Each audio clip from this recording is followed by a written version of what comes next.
Hello friends, welcome to GCA. I hope you all are doing good and preparing for your SSB.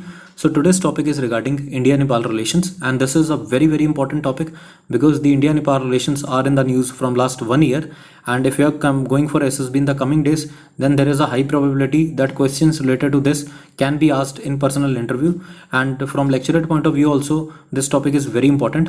So again, without wasting any time, let us start. So I will cover this topic in some parts. Firstly, we will discuss about the background between India and Nepal, then the challenges between India and Nepal, and finally the way forward for India and Nepal ties.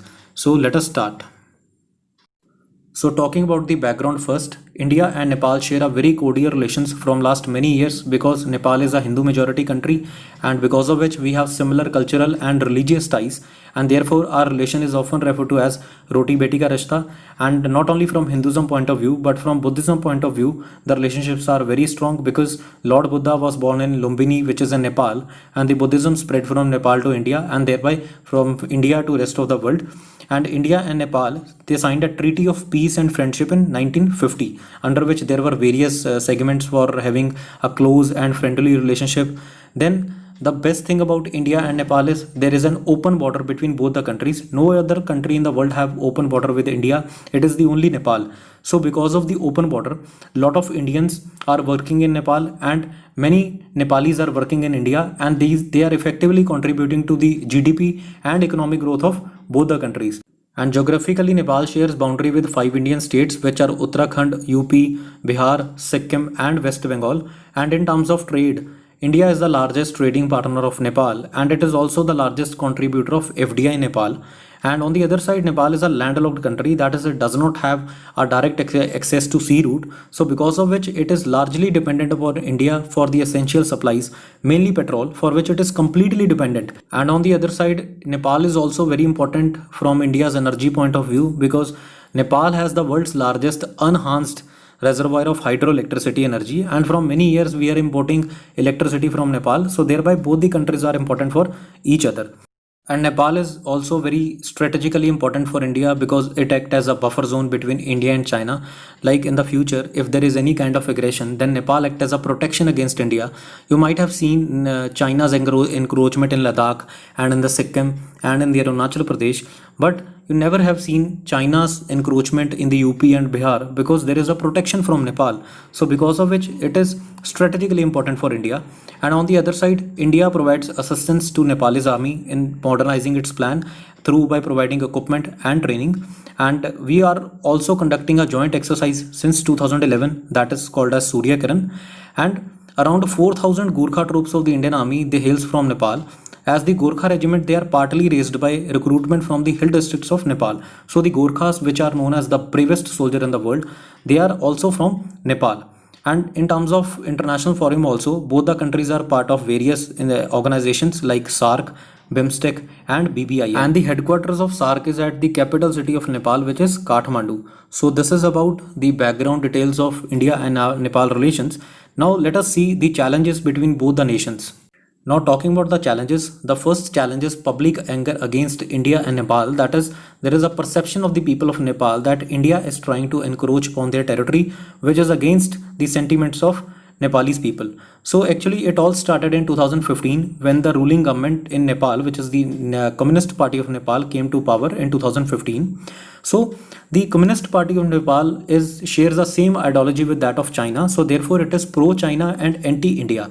And after coming to power, the very first thing they did is they adopted a new constitution which provided very less rights to the ethnic minorities, especially the Madhesis community. Now, after the adoption of new constitution, the minorities, especially the Madhesis community, they demanded an amendment in the constitution which should cater their aspirations and provide better rights to them.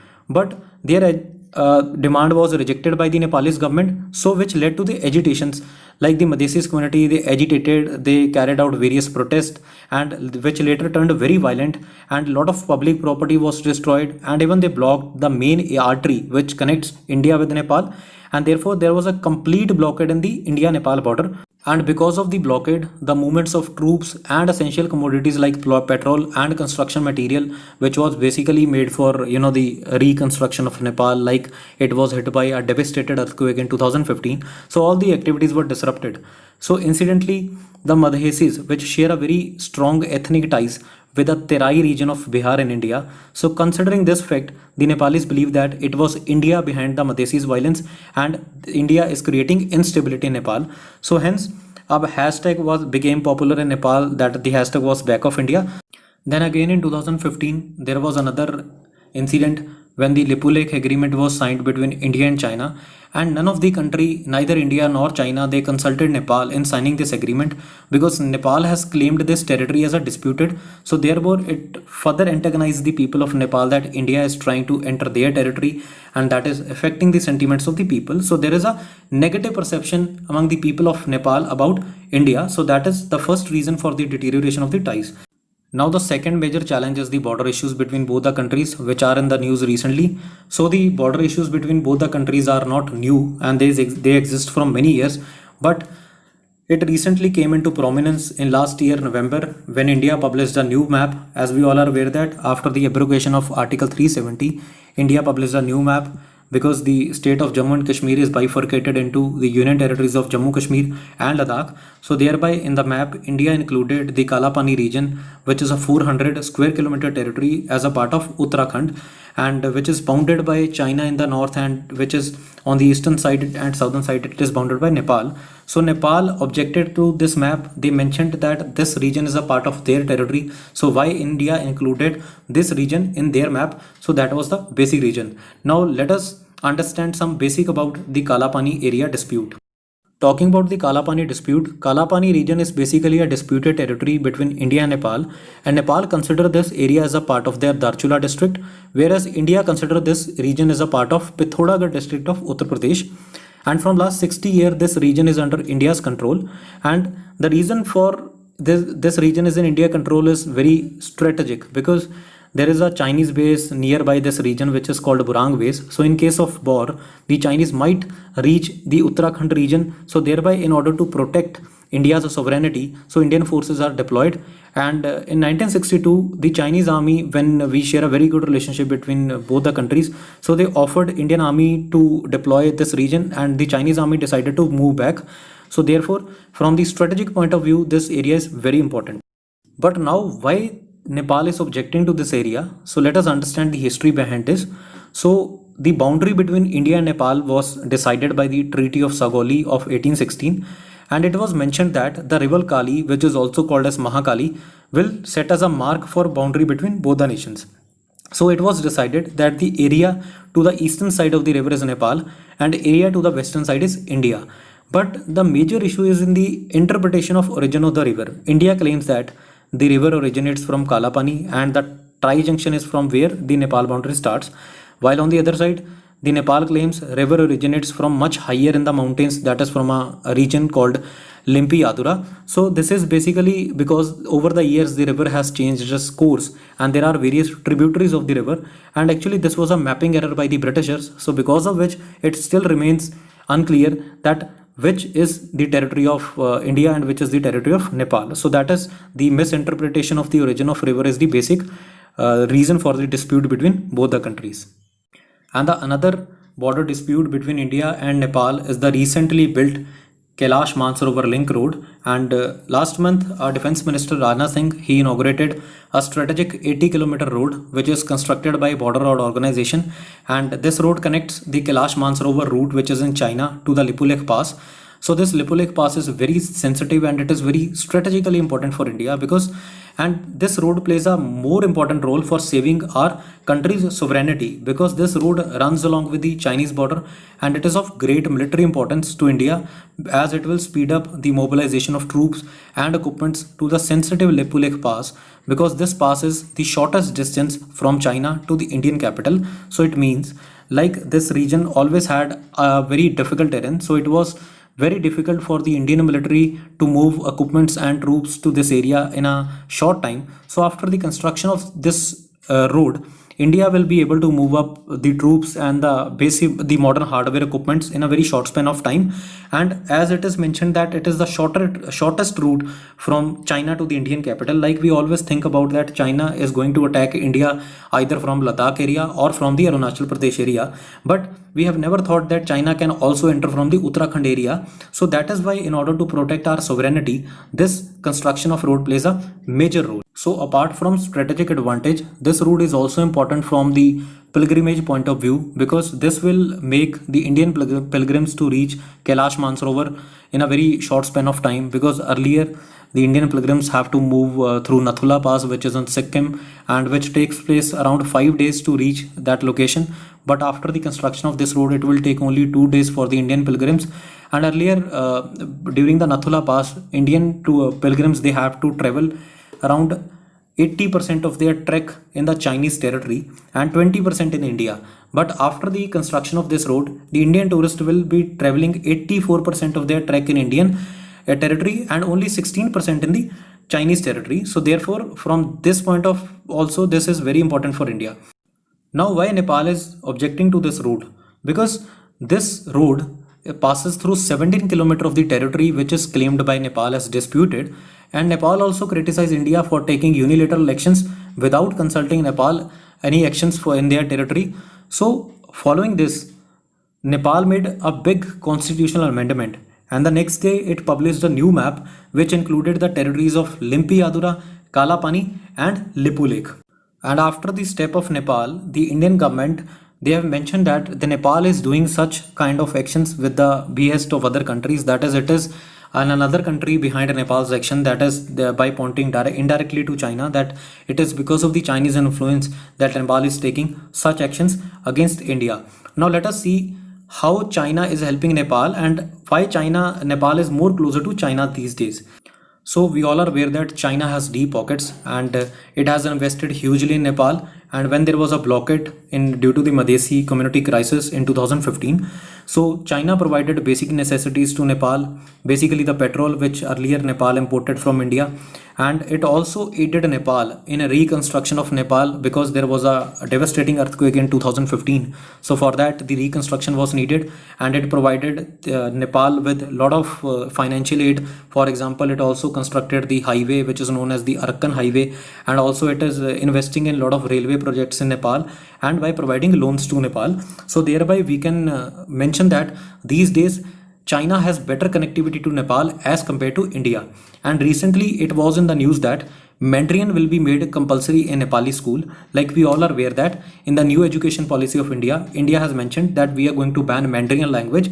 So thereby, because of the Chinese influence, now from this we can mention that Nepal is coming much more under Chinese control. Like they have mentioned, the Mandarin language will be made compulsory in Nepali school, and even Chinese envoys, they played a major role in saving the KP Oli's government recently. Like there was an internal crisis in the ruling government, that is the Communist Party of Nepal, and the various leaders of the Communist Party, they wanted KP Oli to step down, and there was a internal crisis between the major prime ministerial position, but it was the Chinese envoys which helped to solve the crisis between the Communist Party of Nepal. So from this we can analyze the role of China in Nepal's politics today.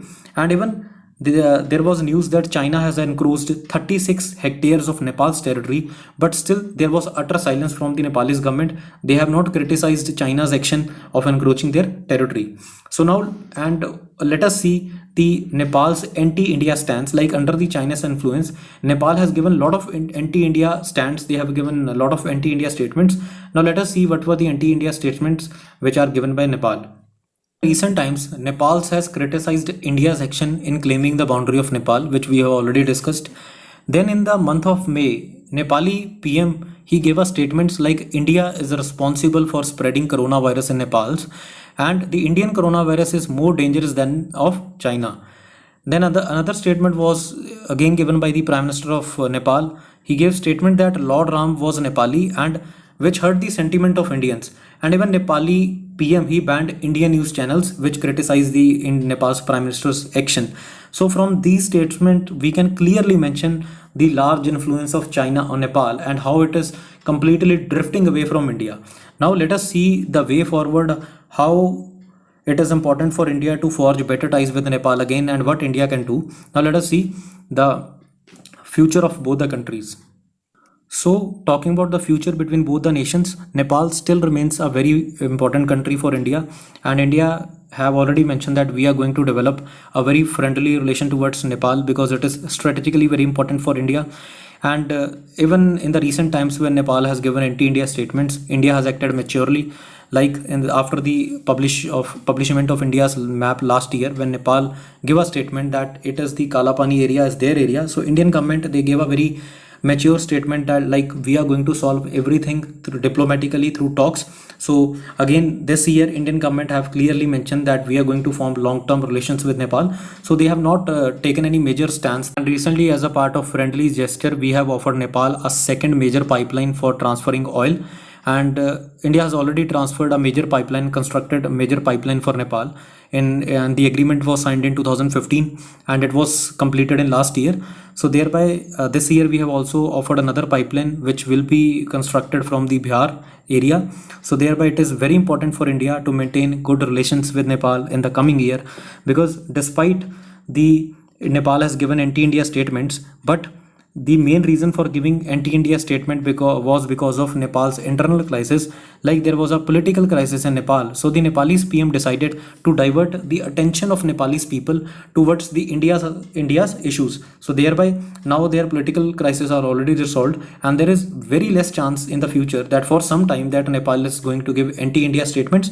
And even this year Nepal has already supported the India's seats in the permanent council of UNC. So thereby it is very important for India to maintain very good relations, because considering the fact that we are always a good neighbor and will always remain a good neighbor irrespective of the third party which is breaking our relations. So friends, this is all about today's video, and I hope you have gained the clear-cut idea of India-Nepal relations. And I've tried to cover this video in a very short span of time, and this is the end of video. And if you feel my videos are worth sharing, then you can support me by sharing this video. So till then, keep preparing, and God bless you all. And very soon, as I already mentioned, I've started a new series. So now in a very continuous span I will be making videos related to these topics. So thank you for watching this video. God bless you all.